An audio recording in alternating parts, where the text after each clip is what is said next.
Hi, this is a quick tutorial on how to use conditional formatting in Google Sheets.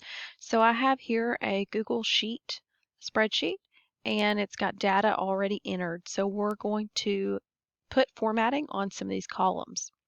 So I'm going to work with column C, and in order to have conditional formatting on this column, I'm going to highlight the column or the cells that I want to conditionally format, and then I'm going to go up to Format and down to Conditional Formatting.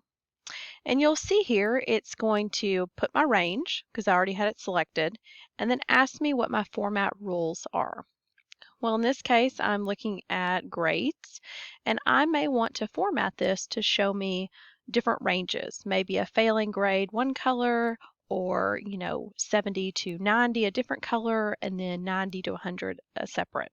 So I'm going to set those rules now. So I'm going to go down to Format Cells If and change that to less than or equal to, and we'll put 70. And you notice it's already changed. It's going to highlight those grades that are 70 or below.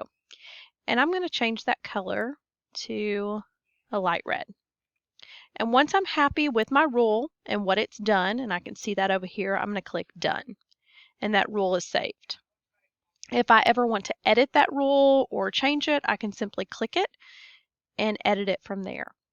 I can also choose to add another rule. So I'm going to click and add another rule. And this time I'm going to format cells if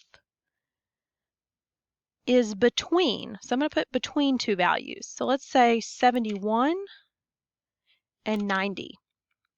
And if it's between 71 and let's do 89, then I want it to be yellow. Okay? And I'm going to click Done. And then I'm going to add one more rule. I'm going to add another rule that if it is greater than or equal to 90, I want it to be green. And now I've got my rules, so I can click out of that, and you see now it's formatted. But what's great about this is since I formatted these cells, even if I change these numbers, it will change the color. So I'm going to take a cell right here that is currently yellow, and I'm going to change that grade to a 40. And you'll notice it automatically changes to red. So it's saving my rules in those columns. So that is how you use conditional formatting in Google Sheets.